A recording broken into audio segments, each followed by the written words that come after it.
বৃষ্টি বিধ্বস্ত এলাকা পরিদর্শনে মুখ্যমন্ত্রী মমতা বন্দ্যোপাধ্যায়। দুর্যোগ কবলিতদের পাশে থাকার বার্তা দিলেন রাজ্যের মুখ্যমন্ত্রী মমতা বন্দ্যোপাধ্যায়। পশ্চিমবঙ্গের অতিবৃষ্টি ও তার জেরে সৃষ্ট বন্যা পরিস্থিতিতে বিপর্যস্ত বহু জেলা, বিশেষ করে উত্তরবঙ্গের জেলাগুলিতে বন্যা পরিস্থিতি ভয়াবহ রূপ নিয়েছে।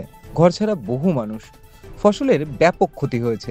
এই পরিস্থিতিতে রাজ্য সরকার দুর্গতদের পাশে দাঁড়িয়েছে এবং ত্রাণ ও উদ্ধারের কাজ দ্রুত গতিতে চলছে। আজ মুখ্যমন্ত্রী মমতা বন্দ্যোপাধ্যায় বন্যা কবলিত এলাকা পরিদর্শন করেন। তিনি সড়ক পথে বিভিন্ন এলাকা ঘুরে দেখেন এবং দুর্গত মানুষদের সাথে কথা বলেন। মুখ্যমন্ত্রী ক্ষতিগ্রস্ত পরিবারের প্রতি সমবেদনা জানান এবং তাদের সাহস যোগান। তিনি আশ্বাস দেন যে রাজ্য সরকার তাদের পাশে আছে এবং বন্যা পরিস্থিতি মোকাবেলা করতে সব রকম পদক্ষেপ নেওয়া হচ্ছে সরকারের পক্ষ থেকে। বিভিন্ন ত্রাণ শিবিরে আশ্রয় নেওয়া মানুষদের সাথে মুখ্যমন্ত্রী কথা বলেন। তিনি তাদের খাবারের ব্যবস্থা, পানীয় জল, চিকিৎসা পরিষেবা এবং অন্যান্য প্রয়োজনীয় জিনিসের খোঁজ খবর নেন। মুখ্যমন্ত্রী আধিকারিকদের নির্দেশ দেন যাতে দুর্গতদের কোনো রকম অসুবিধা না হয় এবং ত্রাণ সামগ্রী যেন দ্রুত তাদের কাছে পৌঁছে দেওয়া যায়।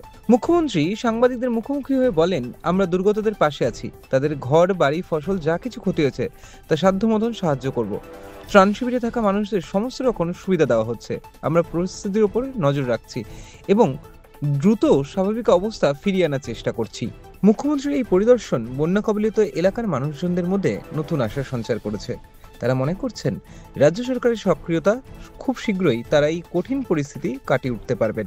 রাজ্য সরকারের পক্ষ থেকে বন্যা দুর্গতদের পাশে থাকার জন্য যাবতীয় সাহায্য ঘোষণা করা হয়েছে।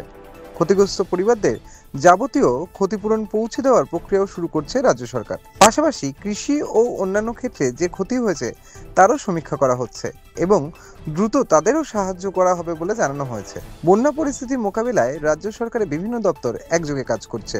বিপর্যয় মোকাবিলা দপ্তর এবং তার পাশাপাশি বিপর্যয় মোকাবিলা দল উদ্ধার কাজে দিনরাত পরিশ্রম করছে। স্বাস্থ্য দপ্তরকেও ইতিমধ্যেই সতর্ক করা হয়েছে। দুর্গত এলাকায় প্রয়োজনীয় ওষুধ ও স্বাস্থ্যকর্মীদের পাঠানোর ব্যবস্থাও করা হবে বলে তেমনটাই সূত্রের খবর। সাধারণ মানুষ এই দুর্যোগে একে অপরের পাশে এসে দাঁড়িয়েছেন। বিভিন্ন স্বেচ্ছাসেবী সংগঠন এবং সাধারণ মানুষ ত্রাণ শিবিরে খাবার, জল এবং অন্যান্য প্রয়োজনীয় সামগ্রী পৌঁছে দিচ্ছেন। এই কঠিন সময়ে সকলে একে অপরের পাশে থেকে আমরা স্বাভাবিক ছন্দে ফিরে আসব, তেমনটাই বার্তা দিয়েছেন রাজ্যের মুখ্যমন্ত্রী মমতা বন্দ্যোপাধ্যায়। এবং পুরানো সোলাতপা খাল সহ মোট 25 কিলোমিটার নদী ড্রেজিংয়ের জন্য অর্ডার দেওয়া হয়েছে। অন্যান্য নদী ও ড্রেজিং ও টেন্ডার প্রক্রিয়া সম্পূর্ণ হয়েছে চূড়ান্ত পর্যায়ে।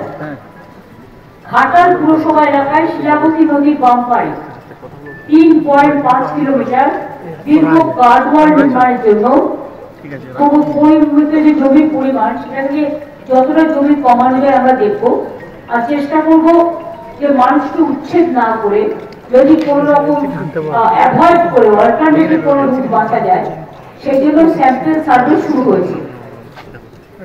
84টি নতুন কাজ যেমন স্লুইস, সেতু এবং ড্রেজিং সহ অন্যান্য কাজের জন্য মাটি পরীক্ষা, জরিপ এবং নকশারও কাজ চলছে। এগুলো 2025 সালের নভেম্বর মধ্যে চেষ্টা করছি, মানে বর্ষাটা না করলে তো সার্ভেগুলো হয় না, সুতরাং সেই জন্য আমরা এটা অপেক্ষা করছি। এছাড়া একটা কথা আমি বলি যেটা হচ্ছে অনেক কৃষকের জমি বিভিন্ন জায়গায় বন্যায় ডুবে যায়, আলু চাষি, পাট চাষি, কিন্তু আমাদের পশ্চিমবঙ্গ সরকারের একটা ক্রপ ইন্স্যুরেন্স স্কিম আছে যেটা প্রতি বছর যাদের জমি ডুবে যায়, কৃষকদের জমি বলুন, ধান বলুন, পাট বলুন, আলু বলুন, তাদের সবাইকে আমরা ইন্স্যুরেন্সের টাকা দিই এবং সেই ইন্স্যুরেন্সের টাকা কিন্তু যারটা ডুবে যায় তাকে দিতে হয়, আগে তাদের দিতে হয়। এখন এই টাকাটা পুরো শস্য বীমার টাকাটা আমাদের রাজ্য সরকার বহন করে। ফলে একটু জল কমে গেলে যে মাঠে জল জমে আছে বা ধান শস্য নষ্ট হয়েছে বা আলু বলুন, পাট বলুন, পাটও ইনক্লুড করা হয়েছে, সেখানে এগ্রিকালচার ডিপার্টমেন্ট তারা সার্ভে করে কম ইতিমধ্যে দেওয়া শুরু হয়েছে অনেক জায়গায় যেখানে সম্ভব, যেখানে জলের জন্য এখন সম্ভব নয়, মাঠ টাটগুলো ডুবে আছে, জলের পরিমাণ কমলে সেটা সার্ভে হবে এবং তারা ক্রপ ইন্স্যুরেন্স পাবে। আমি চাষি ভাইদের বলবো চিন্তা করার কোনো কারণ নেই, সরকার আপনাদের সাথে সবসময় আছে পাশে থাকবে, কারণ দুর্যোগ একটা শব্দ শুনলে সবাই ভয় পায়, কিন্তু কিছু কিছু অঞ্চল আছে, আর বাংলা সবচেয়ে বেশি দুর্যোগে ক্ষতিগ্রস্ত হয়। দুর্যোগের মধ্যে দিয়ে মানুষের যেমন দুর্ভোগ হয়, আমাদের সরকারি কাঠাগারও কোষাগারও প্রায় শূন্য হয়ে যায়। আগে তার এফেক্টেড এরিয়ায় কেন্দ্রীয় সরকার টাকা দিত, গঙ্গা অ্যাকশন প্ল্যানে টাকা দিত, গঙ্গার ভাঙন রোধে, নদীর ভাঙন রোধে। এখন সব বন্ধ, সবটাই আমাদের নিজেদের থেকে করতে হয়। একই সঙ্গে যারা আহত হয়েছেন তাদের দ্রুত সুস্থতাও কামনা করেছেন মুখ্যমন্ত্রী। বন্যা পরিস্থিতি নিয়ে যাবতীয় পরিকল্পনা ইতিমধ্যেই রাজ্য সরকারের তরফ থেকে সেরে ফেলা হয়েছে।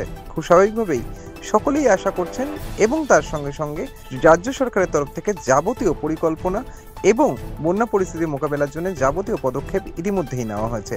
ফলত খুব স্বাভাবিকভাবেই স্বল্প দিনেই স্বাভাবিক ছন্দে ফিরবে বন্যা কবলিত এলাকাগুলি, তেমনটাই আশাবাদী এলাকার মানুষজন। Video report, DNB Bangla.